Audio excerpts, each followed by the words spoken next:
Verdade, imparcialidade. Começa agora o programa A Hora da Verdade. A apresentação Carlos Frederico Gomes. Olá, amigo assinante, estamos iniciando mais um programa A Hora da Verdade na sua TV+, canal 15 da Multiplay, na sua Litoral TV, canal 5 da NET, tá certo? Olha, eu queria iniciar, eu tô cansado agora nesse período de ouvir candidato, tá no período agora que algumas pessoas estão tentando arrumar a casa, né? Então, existe a possibilidade de alguns acordos, né?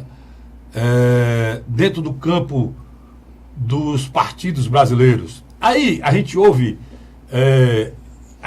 ler muita coisa, né? Então, sociólogos, assim como meu colega Luiz fala o programa comigo, marqueteiro, um bocado de gente fica falando em arranjo, em união da esquerda, da centro-esquerda, da centro-direita, do centro, Rapaz, é uma confusão, é o centro, é a esquerda, é a centro-direita, será que isso existe mesmo, pessoal? Será que... Olha, vamos aqui, vamos de uma forma bem simples, didática, para que você, assinante, entenda, e eu também entenda, nós dois juntos possamos entender, o que é a esquerda, o que é a direita, o que é a centro-direita, o que é a centro-esquerda. Que diabo é isso, Mário?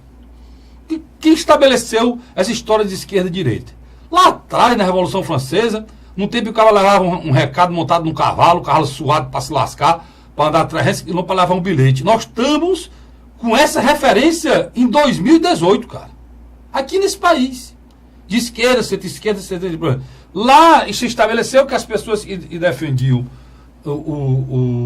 os burgueses sentavam do lado direito e os outros, né? E defendiam o trabalhador, o mais próximo sentava do lado esquerdo, depois da Revolução Francesa, depois que houve aqueles assassinatos, aquele turbilhão de coisas que destruiu na época um reinado, e se estabeleceu lá essa procura da igualdade, da liberdade, da fraternidade, que não houve. Houve muito, foi morte, confusão, e ali se estabeleceu esquerda e direita.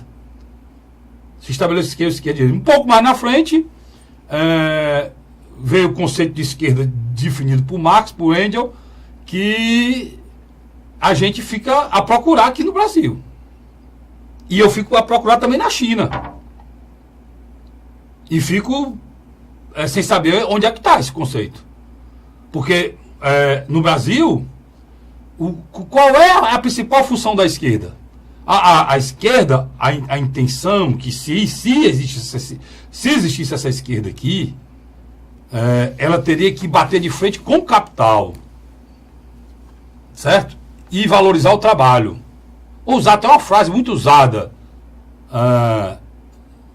no pensamento marxista, que é a história do proletário, né? Então ela tem que defender o proletariado e tem que ser contra o capital.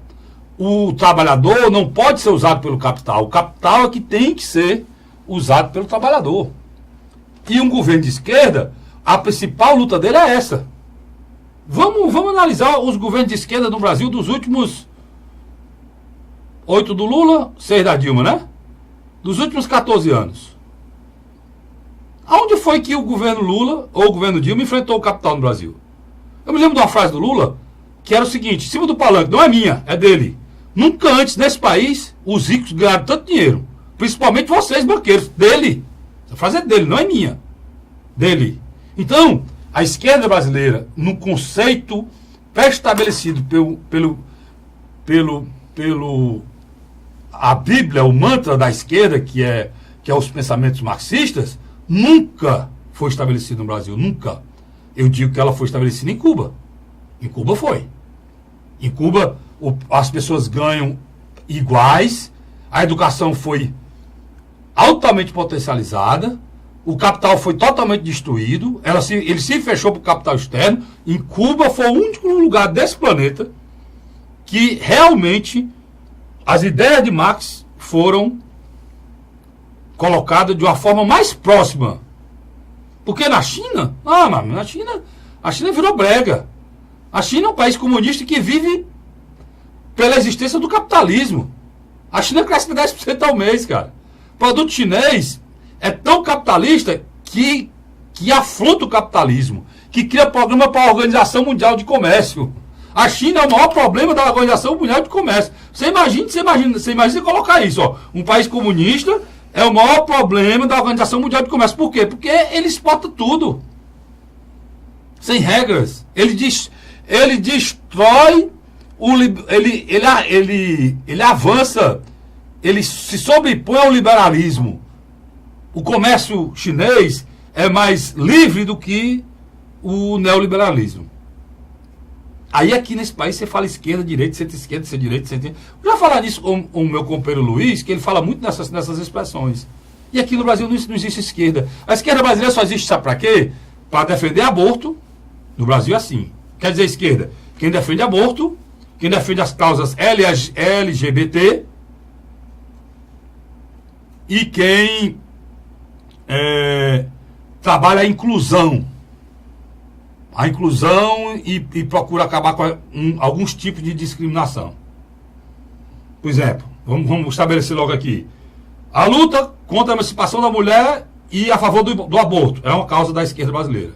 A questão do LGBT e outros nomes aí é uma causa da esquerda brasileira. E a questão da inclusão, da discriminação de negros e índios é uma causa, mas aqui eles fazem outro tipo de discriminação contra a religião.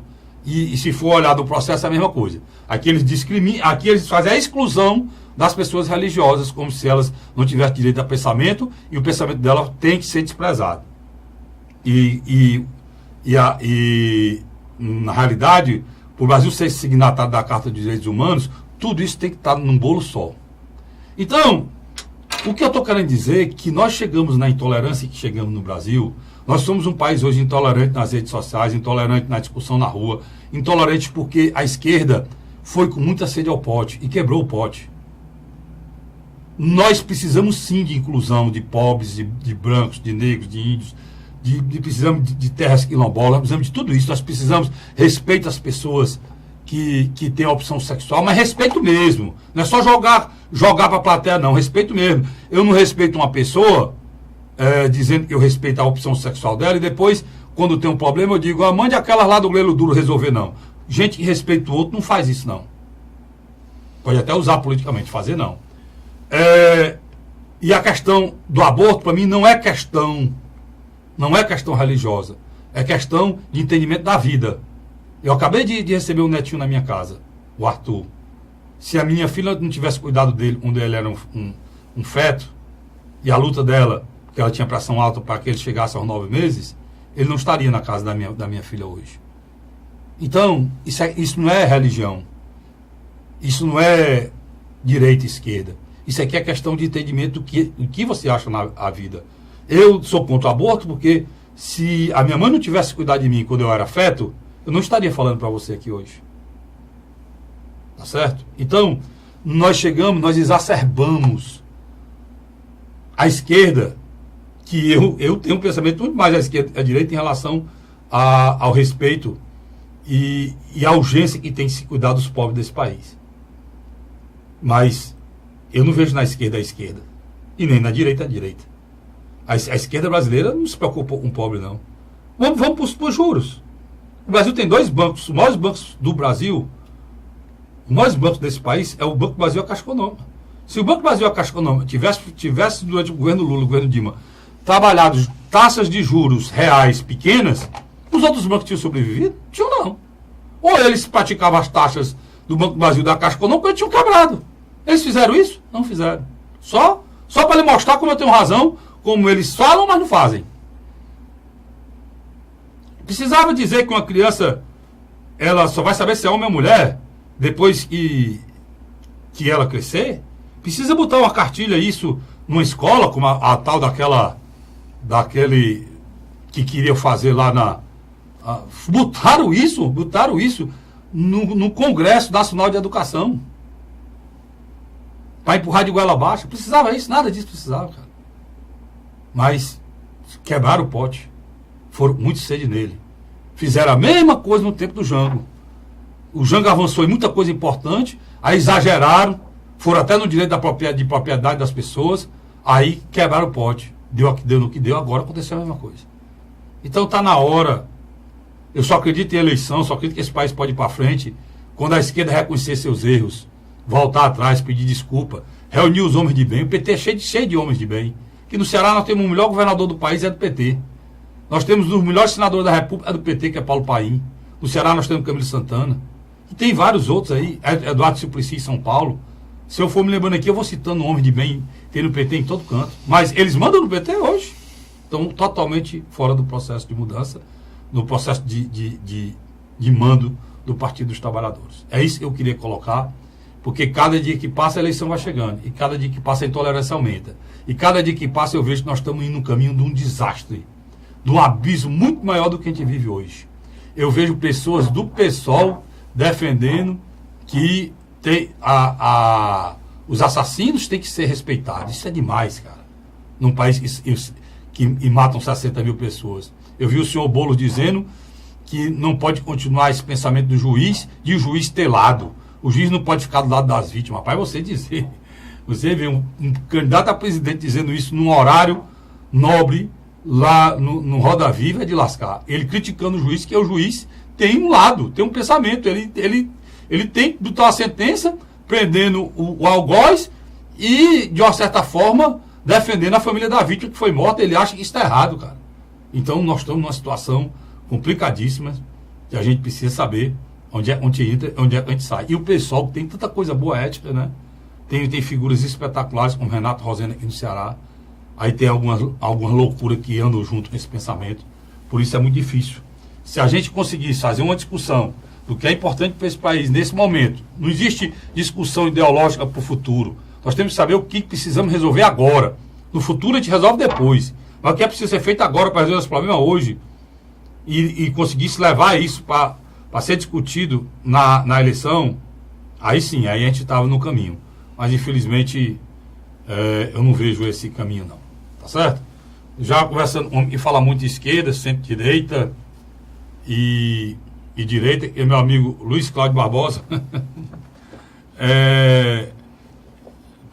Eu vejo algum artigo teu, Luiz, às vezes eu vejo a discussão no blog, no teu blog, nos blogs, no grupo radialista, as pessoas falando de sou de esquerda, direita, assim.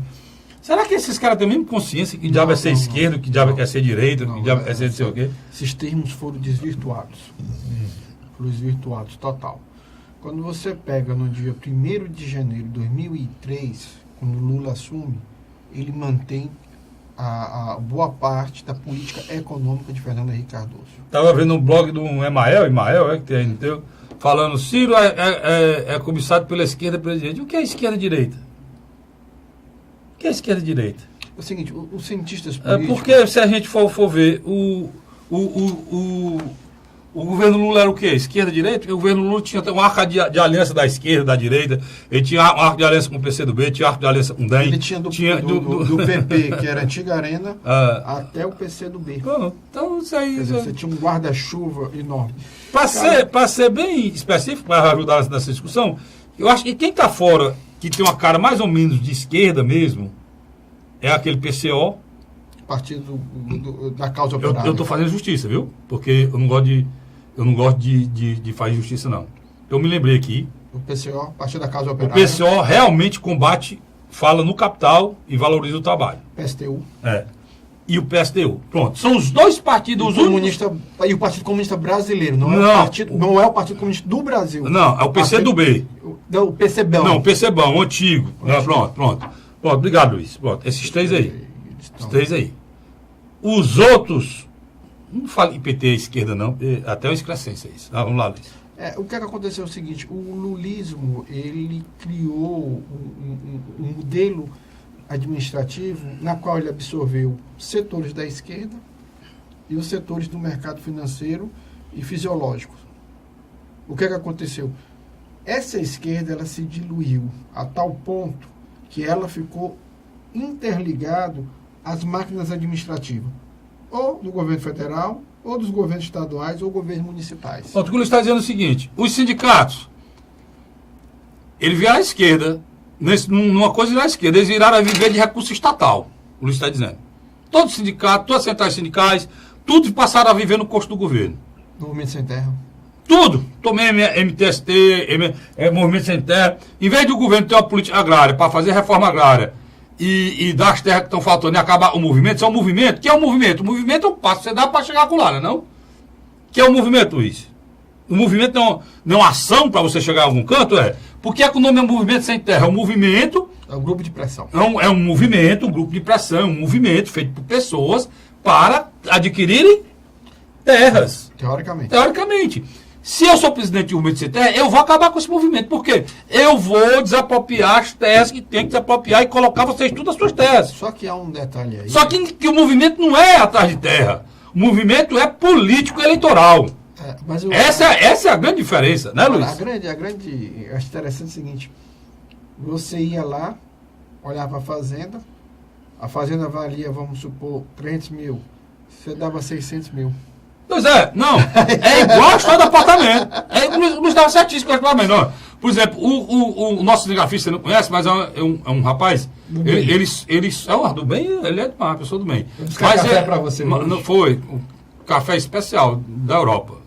O grão europeu. Então, o nosso cinegrafista, ele é cinegrafista por uma questão de gostar, que ele adora mídia, gosta. Mas, na realidade, ele é um empresário. Ele é um empresário e ele gosta do ramo empresarial. O maior sonho dele é ser empresário do rural, de fazenda, essas coisas. Já me disse isso, Então, se você viu o Vicente, você não viu a cara dele, igual o Lombardi, não aparece, você vai ver que ele tem um jeito mesmo de um empresário. Esses caras do agronegócio, né? Aí daqui, o Vicente tem uma fazenda do agronegócio, só que a fazenda do Vicente, essa daí, ele só quer capote lá, ele só tem pedra. Então, as outras boas ele ganha dinheiro, aqui no... Aí ele chega pro Luiz, o Luiz é tem jeitão desses burocratas do INCRA, né? Aí ele chega pro Luiz, esses burocratas do INCRA cheio de esquema, chega pro jeitão do Luiz, ó, chega, tá vendo, chegou no INCRA aí. Chega no INCRA, aí chega Luiz, ô Vicente, rapaz, Luiz, sabe aquela terra no pé parado, vender capote? Rapaz, bota aí no esquema aí, cara, pode desapropriar. Isso, rapaz, tá aí, legal. Ô, rapaz, eu tava esperando um negócio como esse mesmo, Luiz disse. E aí, Vicente, bota quanto aqui? Rapaz, bota aí 500 mil. Já é isso, gente, essa terra, macho, não vale 150. Ele disse, não, macho, e nós? Aí, vamos botar 600. Aí o Luiz bota logo a 600. Aí vai para essa apropriação, é aprovado, né? Eles dão a terra, dão a grana para os caras que ocuparam lá. Primeiro, eles arranjam, ele fala, um cara, o Luiz fala com o pessoal do MST, ó, tem uma terra ali. O Luiz fala com o pessoal do movimento, fala com o pessoal do INCRA, tudo ligado. Aí, ó, tem uma terra ali, eles vão, invadem, de H, montam lá as barracas. Lá nas barracas, eles levam até a quentinha, a gente todo dia quentinha ponto da cidade para eles almoçam lá. Aí, eles vão, batem a foto, aí entra no movimento lá, aí vai desapropriado. Aí ganha dinheiro o Movimento Sem Terra, ganha dinheiro o cara do INCRA, ganha dinheiro o fazendeiro, e se lasca você contribuinte. É assim? Era assim lá no MTST. Nós estamos falando de esquerda e direita. Olha o que acontece. Nós estamos falando de esquerda e direita. De manhã, as pessoas saem para trabalhar, tem seu comércio, tem sua casa, aí paga uma pessoa para ficar lá. À noite, um dos cônjuges, alguém da família vai e dorme para manter aquele pedaço de terra. Quer dizer, se criou uma indústria da pobreza. Aí, se você for para os bancos, Luiz, e você falou no início, vamos falar, a gente já falou aqui dos movimentos, e vamos para os bancos. O que eu disse no meu comentário inicial, eles não, em nem um minuto, em nem um minuto o senhor Lula confrontou, ou a dona Dilma confrontou, esses agiotas internacionais que exploram eu e você. Nesse ponto eu sou de esquerda mais do que o mais de esquerda que tiver. Porque o grande problema do nosso país não é previdência, não é coisa nenhuma. Já disse aqui 1000 vezes, o Luiz já disse. O grande problema desse Brasil é a agiotagem internacional, é a quantidade de juros que a gente paga por mês para esses caras. É simples, mas você conhece algum amigo seu que tá e ganha um bom dinheiro, é rico, mas está devendo a Jota, é a mesma coisa, ele não paga nunca, é igual a nossa situação. Então, o nosso grande problema é se algum, Luiz, você vê, bora lembrar, você tem memória boa, algum lance do dia que o seu Lula assumiu para cá, até a dona Dilma, de enfrentamento do capital estrangeiro? Presta atenção. Quando o Lula assumiu o primeiro mandato, Ele foi atrás de um homem que representava o capital financeiro internacional, Henrique Meirelles. Ele era presidente do Boston, né? De Boston. Mas tinha sido eleito deputado federal e nem assumiu um dia, só mesmo para se tornar ministro. E, inclusive, Luiz, ele vinha do Fernando Henrique, né? Ele vinha do Fernando Henrique. Aí você tem, em dia 1º de janeiro de 2015, quem é que assume? Joaquim Levy, homem indicado pelo Banco do Bradesco. Governo de quem? Dilma Rousseff. Agora você me diz, o Henrique Meirelles era ministro da Fazenda de quem, menino? Agora até bem pouco tempo atrás?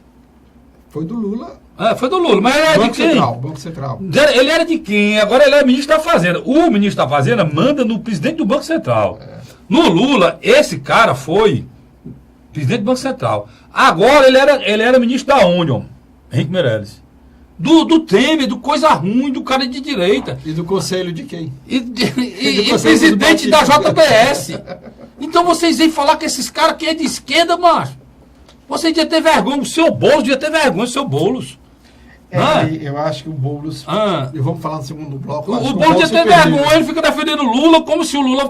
Se o Lula se perdeu, foi todo. É muito arrogante, achei um cara muito arrogante. Não, mas principalmente porque, eu vou lhe falar uma coisa, depois que foi ameaçado o processo que vivia aquelas famílias naquele prédio que acabou desabando, a gente nota. Mas que o debate sobre a questão da moradia ele foi desvirtuado no passar dos anos. Pois é, e eu mandar um recado aqui pro Canal Livre da... Perdeu muito com a saída do Augusto, viu? Era uma figura o Augusto que coordenava com muita seriedade, fazia as perguntas certas, quando os entrevistados, e convidava as pessoas certas. O que está sendo convidado agora para fazer o Canal Livre, vocês da TV Cultura, analisem isso aí. Quem está sendo convidado, entrevistado, então são convidados os amigos do convidado. Ninguém faz entrevista assim não, cara. Eu convido as pessoas aqui, tenho que ser solidário com ela, mas o que é para ser perguntado, nem que seja de uma forma delicada, eu pergunto. E ela responde. Eu não posso deixar o meu telespectador querendo doido do outro lado da telinha para fazer uma pergunta que todo mundo faria e eu não fiz. Praticamente não foi nem questionada a história lá, que era para ter sido questionada, a história do prédio que morreu. Porque aquilo ali foi... Por isso que dizem que Deus é brasileiro.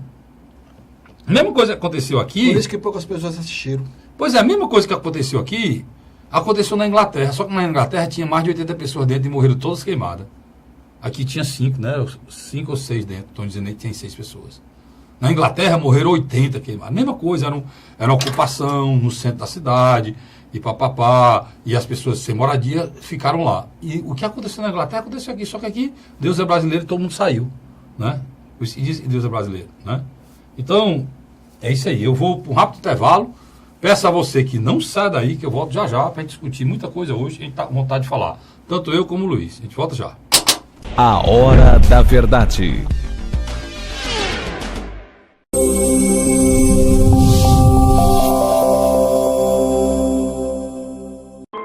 A Assembleia Legislativa começou a campanha Ceará Sem Drogas.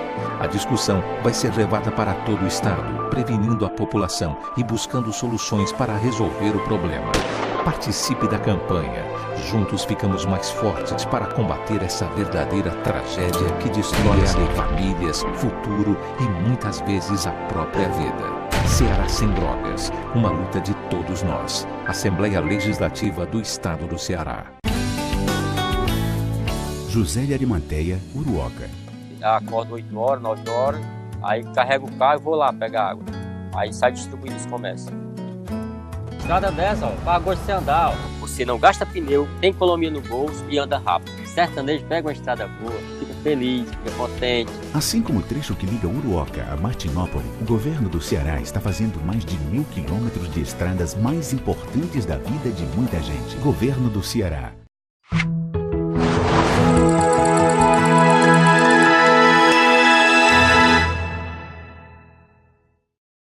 A Hora da Verdade. Estamos de volta agora com o segundo bloco do nosso programa Hora da Verdade na sua TV+, viu? TV+, canal 15 da Multiplay. Uma empresa do meu amigo Renato, grande figura, um abraço, Renato.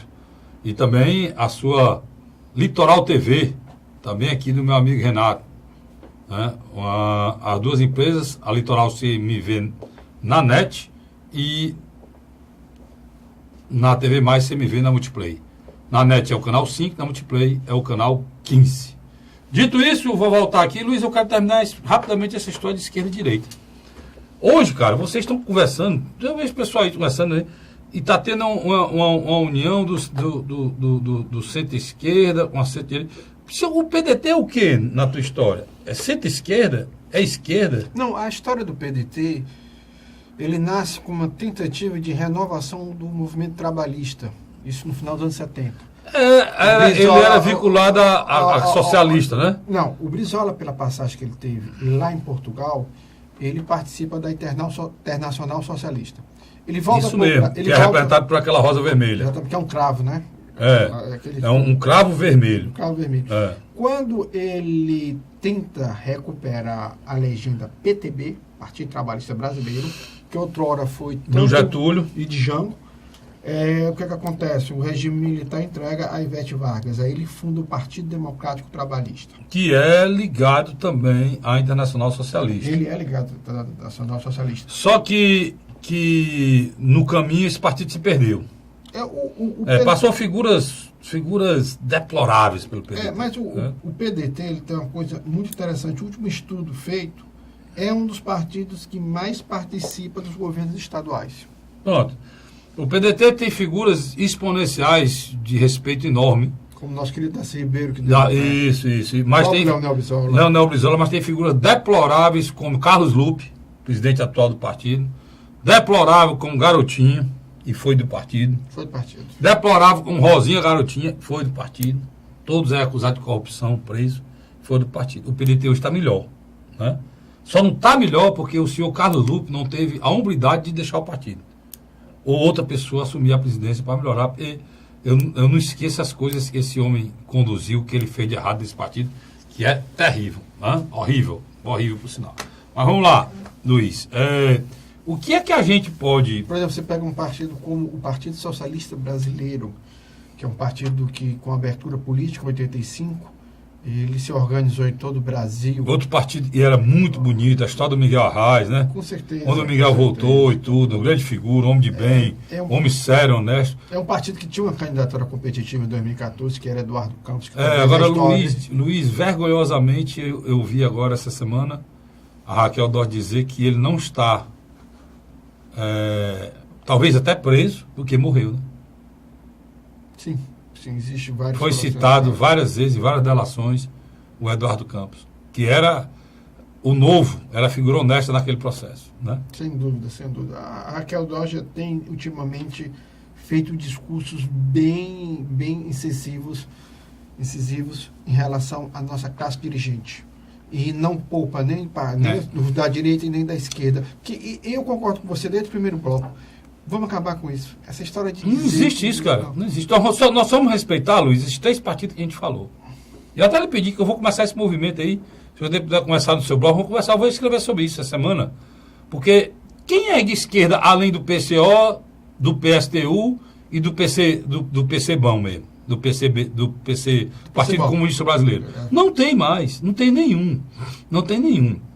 De direita tem. Né? Que para mim um partido de direita que aí é mais fácil ser direita que de esquerda, né? A direita é mais fácil ser de Partido direita. Progressista. Que é o DEM e o PP, né? Partido Progressista. O PTB. Hein? PTB. O PRB. Tá entendendo? O PSD. Mas essa história... centro é enganação. Centro é uma vaca...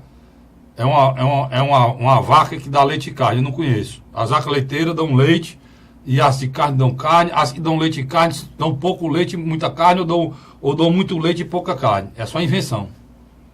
Esse negócio de centro é mentira. Inventaram um termo agora do candidato de centro. Que tem acessibilidade social, mas atende os interesses do mercado. Isso não existe não, cara. É conflitante. O que existe é o cara dizer assim, se centro for isso aqui, eu sou de centro. Você o quê? Olha, cara, é o seguinte, olha. Nós temos quase mais de 200 milhões de pessoas. Nós temos 40, 50 milhões de pessoas vivendo pessimamente no nosso país. Nós transferimos para vocês 1 trilhão e lá vai pedra por ano. Então não dá para continuar assim. Nós só podemos transferir para vocês, certo? 300, 400 bilhões. Pronto. Esses 600 bilhões aqui vão suprir a necessidade do povo brasileiro. Porque esse dinheiro aqui não é meu, que sou presidente, não. Esse dinheiro aqui é do povo brasileiro, arrecadado por ele, né? Então esse povo não pode pagar uma conta até o fim do planeta, não, Luiz. A Petrobras... Aí eu não sei se esse cara que vai fazer isso, ele só pode ser de esquerda, né? Não, porque o de esquerda vai deixar de pagar, né, Luiz? O de esquerda mesmo vai deixar de pagar. O de sempre fizer isso aqui, perfeito. Por quê? O déficit brasileiro é 130... Aí aqui vem aquele Sonderberg. Olha o estatuto esculhambado, o déficit brasileiro é 130... Estão botando dinheiro aqui pro Bolsa Família, estão botando... Meu irmão, cala a boca, homem, pelo amor de Deus. Qual é a discussão, Luiz? É diminuir o apoio à população que paga imposto. Tem pobre apoiando essa ideia. Pois é, tem pobre apoiando essa ideia. O pior de tudo é isso. É diminuir o dinheiro da população que paga imposto para garantir de forma real o pagamento do investidor que usa o nosso país como um banco, cara. Não lugar nenhum no mundo paga os juros que a gente paga. Deixa eu te falar uma coisa, cara, bem rápido. Só agora, nos 3 primeiros meses desse ano, a Petrobras teve um lucro de 7 bilhões. Mas as custas de quem? Não, estou dizendo... As custas de quem? Por exemplo, eu vi essa fantasia, a Globo exaltando, a Bandeirante exaltando, tudo empresa e faz parte desse jogo econômico, desses tubarão que mandam nesse país. Como é que a Petrobras conseguiu rapidamente aqui, para a gente mudar de assunto, mas rapidamente? Luiz, será que a população do Brasil sabe quantas empresas foram vendidas da Petrobras? Várias. A Petrobras tem várias empresas subsidiadas a ela. Várias empresas foram vendidas, refinaria, ativos. Ela se desfez de um patrimônio enorme, que ninguém falou, né? Segundo, o que é que a empresa está fazendo? Está se preparando para tirar o S e botar um X. Estão preparando a Petrobras para vender a Petrobras. Como a Eletrobras. Como a Eletrobras. Alguém falou que eles pegaram, durante esse período, pegaram o bujão de gás para R$80, levaram o bujão de gás, sem se preocupar nem um minuto a população brasileira. Alguém falou que o cidadão brasileiro, que há muito tempo sabia nem o que era fogareiro, voltou a comprar fogareiro e está queimando lenha agora para cozinhar. Alguém falou isso? Não. Mas isso aconteceu. Por que é que aconteceu? Porque eles não tiveram a sensibilidade de entender que eles não podiam passar aquilo tudo, passaram até muito mais. O volume de recurso brasileiro está sendo, que o brasileiro está pagando a conta da corrupção, do roubo da Petrobras. Pra você ter ideia, é importante dizer isso, a metade da gasolina é imposto. Mas quem é presidente da Petrobras tem que ter sensibilidade e dizer, olha, presidente, tira algum imposto aí, porque eu vou repassar, porque a empresa não pode deixar de repassar. Mas ele tinha que falar para o presidente tirar algum imposto. Não. Os impostos permaneceram o mesmo, até aumentaram a CID e ainda botaram o aumento da gasolina. Em cima, a gasolina vai aumentar agora de novo, porque acabou o acordo lá com o Irã, o petróleo já subiu e o dólar está subindo. Vai subir no mundo todo. Na iminência de uma confusão do Irã com os Estados Unidos. O Irã é responsável por quase todo o petróleo, boa parte do petróleo do Ocidente vem do Irã. Então, eu estou dizendo, e além de tudo isso, além de todo esse processo aí, dessa história da Petrobras, tem uma coisa muito mais séria, que é preciso que a gente entenda, que a Petrobras está mandando nos esquemas internacionais para entregar o petróleo. Os poços, Luiz, foram vendidos, inclusive Pachel, com isenção de 1 trilhão de imposto. A Petrobras incomodou os processos junto com o Pedro Parente, o presidente da Petrobras. Alguém ganhou, né? Agora, como o Luiz está dizendo aqui, a Petrobras estão sendo vendidas por quê? Interessante por quê? Esses caras, daqui para o final do ano, vão lamber o tacho, negado. É um saco de maldades. Vão lamber o tacho. Se eu tenho, o presidente da Petrobras, essa turma, vão ficar bilionários. Porque você imagina o tamanho da propina numa venda da Petrobras ou da Eletrobras. Serão presos, mas serão presos milionários. Luiz, ele não tem quem prenda os homens desses, não. Luiz, como é que você pode falar... Está no Congresso, Luiz, não está? O negócio da Eletrobras? Tá como é que você pode entregar para os chineses, Luiz, a nossa água, bicho? Às vezes, as pessoas se perguntam, né? Poxa, tem que fazer a transposição tanto do São Francisco como do Tocantins para o Nordeste. No subsolo do Nordeste tem água. Muita. Aqui no Piauí. Tem o maior aquífero do mundo aqui no Piauí. Aqui no Piauí, do lado. Não, mas inclusive a transposição do São Francisco, do Tocantins para São Francisco, é só 200 quilômetros. É bem fácil de fazer. Era para ter sido feito O junto. Exército já tinha. Era para ter sido feito junto com a do São Francisco. A do São Francisco está lascado. O São Francisco está com muitos problemas. O São Francisco, a extensão dele é muito grande. Ele precisa ser revitalizado, o São Francisco. Mas isso dá um programa todinho isso aí. Mas deixa eu dizer uma coisa para ti, Luiz. O Tocantins está bem aí, né? Olha, o que é que está acontecendo com a Eletrobras que estão querendo vender? É preciso a gente falar isso esse ano de eleição. A matriz energética brasileira, é toda hidrelétrica. Ou seja, a nossa energia é produzida por barreiras e barra um rio, a água passa nas canaletas e gira turbinas. As maiores hidrelétricas do mundo estão aqui. Itaipu, essa que fizeram agora lá que foi muito desviada, essa que a Marina denunciou, não sei se o nome aqui agora, Itaipu, Xingu, Sobradinho, são tudo. Agora o que é que acontece? São nossos principais rios barrados. A nossa água doce, que também a gente bebe, que regula os rios para abastecer as cidades. Eles querem entregar isso para quem comprar a Eletrobras. Quem são os principais interessados em comprar a Eletrobras? São os chineses. Por que os chineses querem comprar a Eletrobras? Porque como a matriz energética é água, a briga no mundo, no futuro, as guerras que vão acontecer no mundo e tentando vai ser por água. As fontes de água doce do mundo estão se acabando. Deixa eu só lhe interromper para ele ajudar. E nós vamos entregar a nossa água à China. E a China tem iniciativa privada? Acabei de dizer, não tem. A China é um grande país capitalista, mas as empresas são o quê, Luiz? Todas ligadas ao governo. É como se a gente entregasse a nossa soberania nacional, que o seu tema quer fazer agora. Deixa eu só interromper. Nos anos 80 e 90, o que foi que a China fez? É muito difícil você invadir um país e impor sua vontade. Eles compraram terras. Então tem países na África que o governo já não manda mais nas suas principais fontes, porque foram todos comprados por chineses. Eu quero um lugar do planeta que você não coma comida chinesa. Se você me disser, me mostra um lugar do planeta que você não come comida chinesa. Não se abre não, é verdade.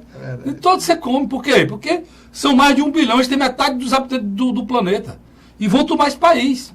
Se você não acordar e não pressionar o seu deputado, e a gente não tiver a eleição do cara que não permita isso, eles vão tomar esse país. Agora, Carlos, vamos aqui, só mudando um pouco de assunto. E por falar nisso tudo, a gente começou a falar do PSB, aí eu já quero passar para você, o cara que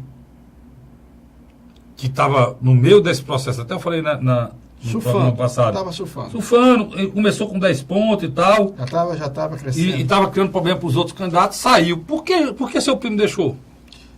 O Carlos Frederico tem essa brincadeira, diz que é Joaquim Barbosa, porque eu sou Barbosa também, ele diz que é meu primo. Parece tão com ele? Parece, até os traços físicos são muito parecidos. Luiz Cláudio Barbosa e Joaquim Barbosa. Por que seu primo deixou esse processo? O Joaquim Barbosa é, na realidade, um produto midiático. Ou, em síntese, é um produto de marketing eleitoral. O Luiz fez até uma postagem, eu vi uma postagem sua sobre esse assunto. Ele negava a política, né, Luiz? Você botou lá, eu vi lá no seu artigo. Quando, no final do ano passado, o Luciano Huck desiste da sua pré-candidatura presidencial, tenta retornar no começo desse ano, mas a Rede Globo retira ele de cena, ficou comprovada uma coisa simples e objetiva. Havia espaço para o lançamento de uma candidatura que representasse a renovação, não é o novo, a renovação e também passasse a imagem de ser uma figura da anticlasse política. Você pode deixar só uma coisa nesse comentário para ficar gravado? Pode ficar à vontade. Eu acho que esse cara vai voltar. Joaquim Barbosa não, volta não. Mas o primeiro que você falou. Você acha que, na realidade, o Luciano Foi estratégia. Ele volta. Pode ser também. Quando chegar... Ele não é filiado? Provavelmente sim. Ele é filiado, não é filiado? Provavelmente Então, sim. pronto. Nada impede ele de dizer sim. que agora eu vou. Nada impede ele. Enganou todo mundo e continuou na televisão. Mas continue. Eu já deixei aqui. Na grande realidade, a desistência de Joaquim Barbosa desmonta toda uma estratégia do Partido Socialista Brasileiro que tinha um apoio de setores da grande imprensa brasileira. O Joaquim Barbosa foi capa de revista Época. Joaquim Barbosa foi capa de Veja. Ele foi o protagonista do Mensalão, né, cara? Saiu na Folha de São Paulo, no Jornal Estadão, recebia uma cobertura para um homem que não falava quase nada, todo dia. Ele não falava quase nada mesmo, não. Ele quase todo dia. Porque até agora mesmo, nesse processo aí, Luiz, ele... Deu um Twitter. Ele não... Todo mundo quer saber o que ele diz, ele deu um Twitter de 4 linhas, 5 linhas. Exatamente. Então, quer dizer, na minha avaliação, quando houve um choque de realidade, quando ele se sentou, o Partido Socialista Brasileiro tinha uma equipe de assessores de imprensa para ele, já tinha contratado uma equipe de marqueteiros, está tudo já articulado, já estava conversando com alguns partidos. A próxima pesquisa ele já viria em segundo, ele já ultrapassaria a Marina Silva. Isso fonte segura do mercado financeiro. Ele tremeu nas massas. Tremeu o quê, Luiz? O jogo que é duro? Ou ele notou que ele não controlaria o que estava para vir na mão dele.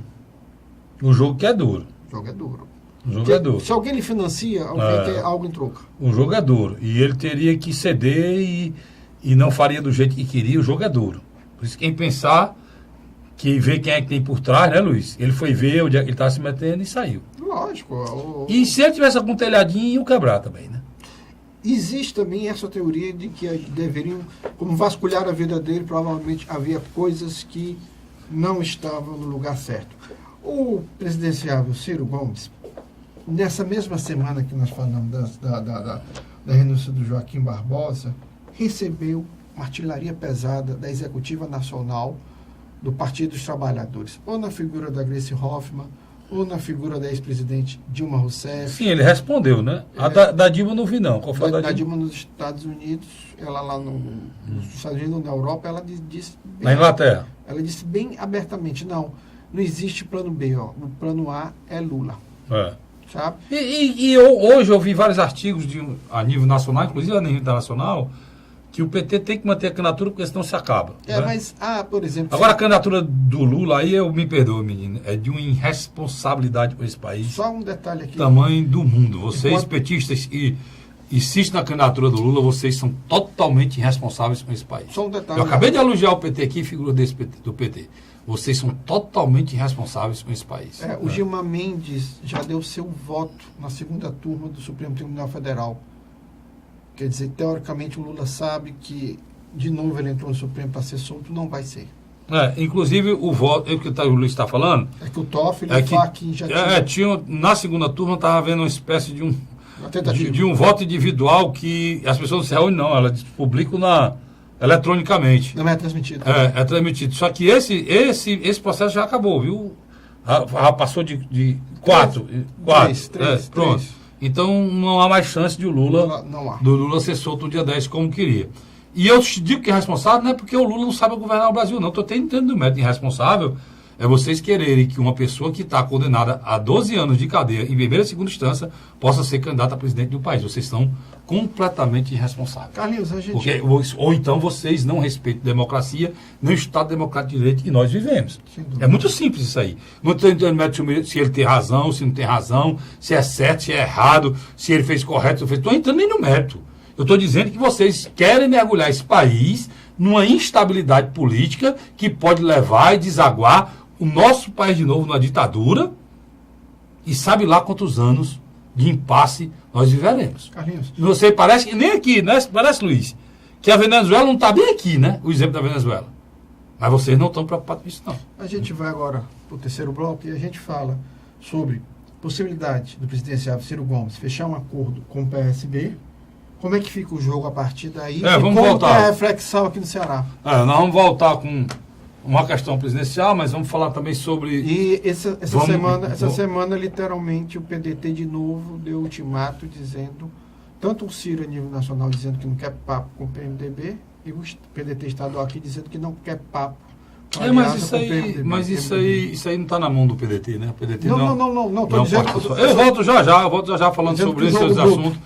Mas logo no início eu vou falar sobre uma coisa que revoltou muito o cidadão cearense, e foi a soltura dos assassinos da Cecília, aquela menina que era acadêmica de Direito, foi morta com um tiro na cabeça aqui no Parque Manibura. Eu volto já.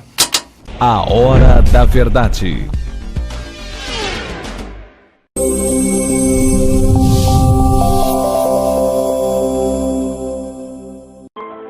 Assembleia Legislativa começou a campanha Ceará Sem Drogas. A discussão vai ser levada para todo o estado, prevenindo a população e buscando soluções para resolver o problema. Participe da campanha.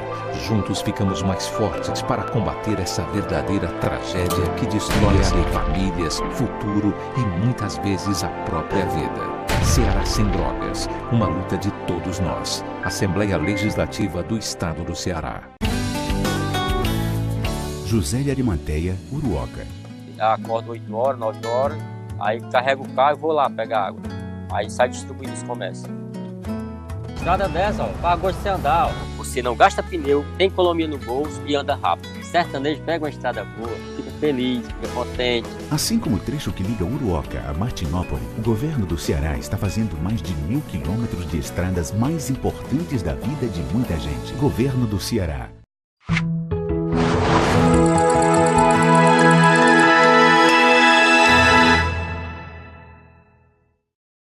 A Hora da Verdade. Estamos de volta com o terceiro e último bloco do programa A Hora da Verdade, na sua TV+, canal 15 da Multiplay, e na sua Litoral TV, canal 5 da NET. Não é mais TV Litoral, é Litoral TV, canal 5. Vou decorar, eu aprendo. Né? Canal 5 da NET. Olha, eu estava muito ansioso para chegar aqui no programa hoje, para me lembrar a você as coisas que eu digo aqui e que são verdadeiras, porque esse é o nosso interesse, é esclarecer, não é confundir ninguém, a gente está no ar por isso. Esse programa nasceu na ânsia que eu tinha na minha vida de mostrar a notícia como ela é, com a verdade que precisava ser mostrada, sem subterfúgio, sem interesses comerciais, sem subterfúgio, sem coisas que infelizmente no capitalismo acontece em todas as áreas e acontece também na imprensa. Então, eu estou querendo dizer para vocês o seguinte: o nosso problema de violência não vai ser resolvido por governador nenhum, por Homem-Aranha nenhum, por Capitão América nenhum, por general nenhum. Não vai ser resolvido por nada disso não, pessoal. Quem for candidato só com a proposta de resolver o problema da violência nesse país vai lhe enganar. Por que eu estou dizendo isso? É só você, a partir de hoje, ter o cuidado de olhar os noticiários brasileiros, cidade por cidade. Dê uma olhadinha e bote e veja a notícia policial nas outras cidades. Então, olha, ontem em São Paulo estouraram duas cidades. Banco com tudo, cidade sitiada, banco e tudo. Né? No Rio de Janeiro, com intervenção feita por um dos melhores generais do país, o Rio de Janeiro, cada dia que passa, está pior. Foi morto ontem o 48º policial. Tiroteio no Rio, ontem na Rocinha, foi o dia todo.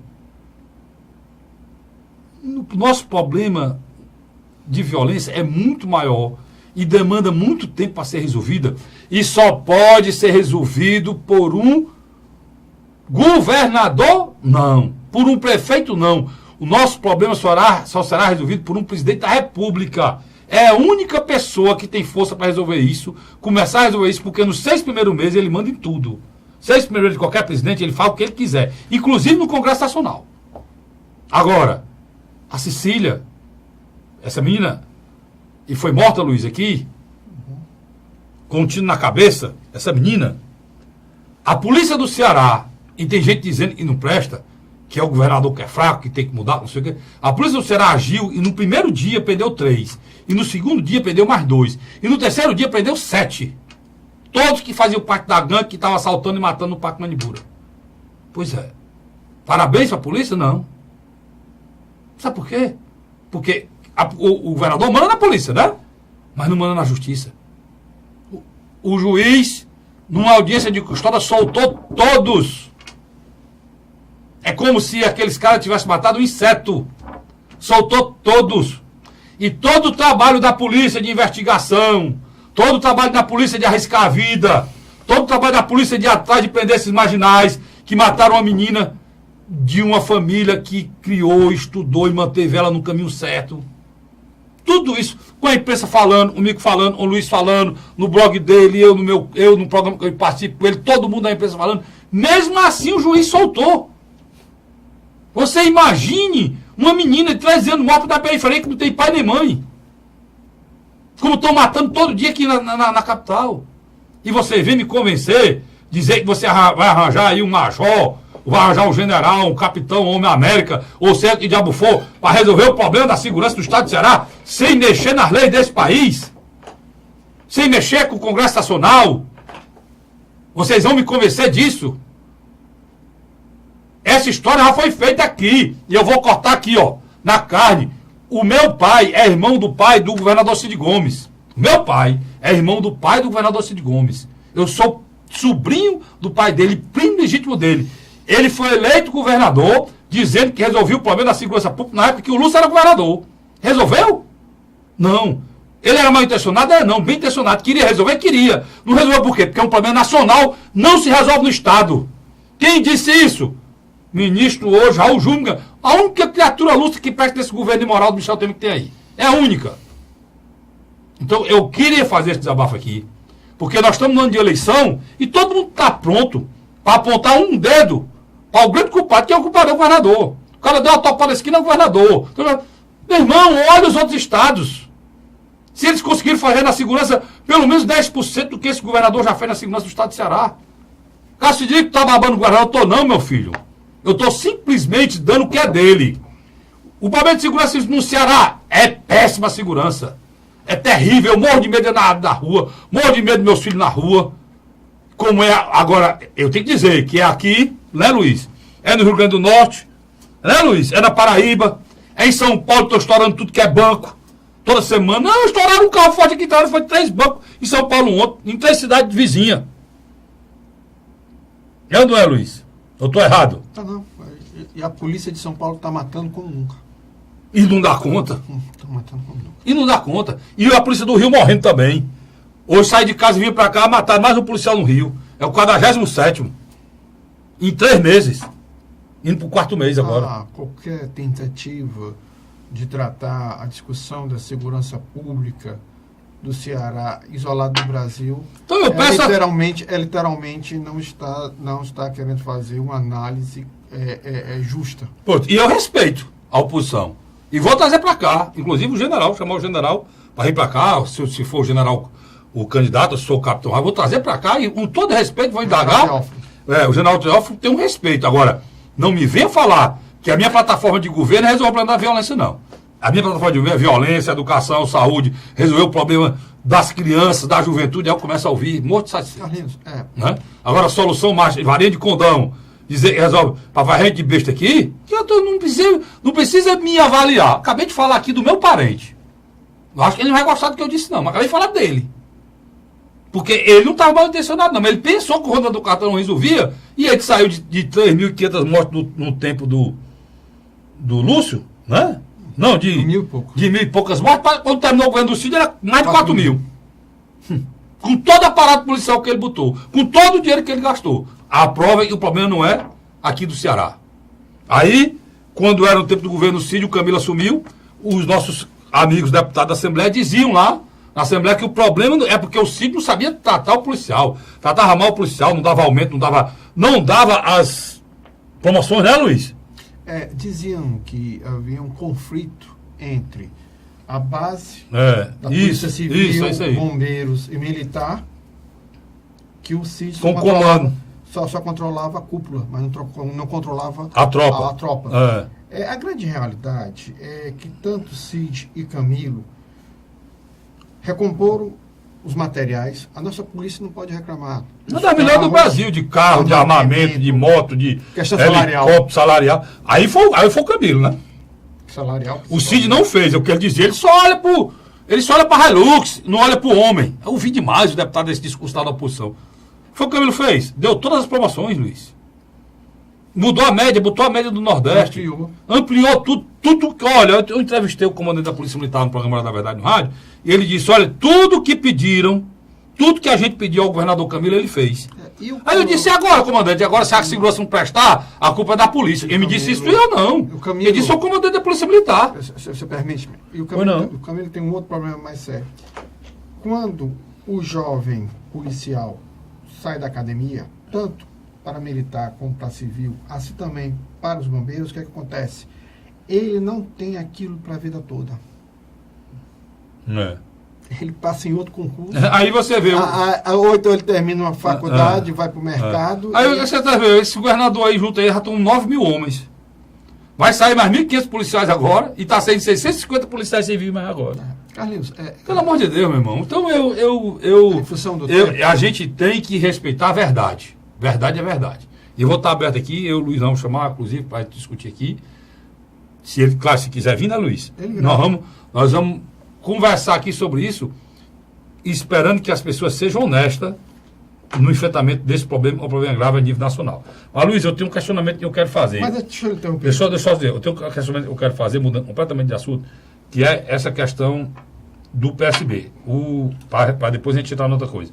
O Joaquim Barbosa tinha 10 pontos na última pesquisa. E você disse até que ele já estava subindo mais. Porque não, ele já está para sair. Ele era um candidato diferente, com um aspecto diferente. Porque ele era genérico. Ele simbolizava o não do cidadão que não gosta de política.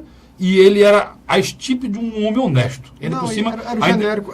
Ainda por cima ainda é negro. Não, né? Era um genérico competitivo do Sérgio Moro. Pronto. O Sérgio Moro não podia ser. As pessoas viam as pessoas viam no Joaquim Barbosa, o seu primo, com o Sérgio Moro. Perfeito isso aí. É porque a dimensão do agora, Sérgio Moro já foi, ele não é mais candidato, você até deu adeus a ele no seu. Você deu adeus a ele no seu. Ele deu adeus, candidato que nega política, ele deu adeus olha aí meu título. Como é o nome do seu. É só você entrar no Google e botar Luiz com Z, Luiz Cláudio Ferreira Barbosa. Estou divulgando agora o blog dele, para ver se ele um dia divulga o meu. Mas deixa eu dizer aí, cara. Esse espólio, macho, vai para quem? Não tenho entender. Esse espólio, num primeiro momento, são 2 candidatos beneficiados. Ciro Ferreira Gomes e Marina Silva. É interessante. Nenhum candidato dito de centro vai se beneficiar disso. Nem Geraldo Alckmin, nem o próprio Álvaro Dias e nem os candidatos Nanico. Há uma tendência aí do Ciro e a Marina agora começaram a disputar para ver quem é que vai ao segundo turno com Ciro Gomes. O problema do Ciro e da Marina são muito parecidos. Ambos não têm estrutura partidária e de coligação. Mas a estrutura partidária do Ciro é muito maior que a da Marina, cara. Mas, tudo bem. Quando você faz... Meu Deus, desculpa, comparar o PDT com a rede? Quando você faz a comparação do PDT com a rede, sim. Sim. Mas, nesse processo competitivo, a estrutura do PDT também não é grande coisa. Não é, mas vamos supor. Entre os dois, ele é superior. Vamos fazer um processo hipotético de suposição. Se a Marina com a rede se juntar com o PSB, melhorou, e é um pirulito salgado. A Marina não tem estrutura partidária. Mas se o PDT se juntar com o PSB, Luiz... Aí se torna uma estrutura mediana. Mas são 2 partidos médios, são 2 partidos com história. Nós estamos falando do partido do Miguel Arraes com o partido do Leonel Brizola. Ou estou errado? Não, tá. Me ajuda aí, faz como da Atena, me ajuda aí, diz que eu estou errado. Você está certo. Tá certo? Então pronto. Você juntar 2 partidos desse, se o Ciro conseguir essa proeza, aí ele naturalmente ele passa a Marina pelas próprias condições, não é nem a qualidade dele em relação à Marina, não. Eu espero que... Porque a Marina tem, e eu estou muito chateado com aquele teu blog, viu, Luiz? O Luiz fez São 4 grupos de WhatsApp. O Luiz tem um grupo de WhatsApp do blog dele. 4. Aí tem uns caras, macho, eu vou dizer... Os caras reclamam dos políticos, são baixos, sei o quê, aí bota a Marina uma tartaruga, aí bota... só porque a Marina tem um aspecto feio, que as pessoas... Tá envelhecido, tem os grandes e tal, um grande caráter, uma mulher lutadora, filha aqui de cearense, aquilo ali me revolta, só um Luiz. Detalhe filha aqui, de cearense, só um detalhe. Migrou lá pro norte do país. Ele é cearense. Foi empregada doméstica, tem uma doença, né? Uma doença que acompanha ela no sangue séria. Há 7 fatores. E ela era empregada doméstica, ao mesmo tempo estudou. Foi senadora. Estudou, se formou 2 vezes, uma inteligência espetacular. Foi senadora 2 vezes. Respeitada no mundo todo, senadora da República, ministro do Meio Ambiente. Aí os caras botam as postagens aqui que eu digo, olha, as postagens ninguém entendeu. Acho que falta coisa. Eu botei lá, ninguém se revoltou porque não entendeu. Eu botei lá, as postagens que vocês colocam. É por isso que ninguém pode reclamar da classe política brasileira. Foi feito por um petista. Pois é.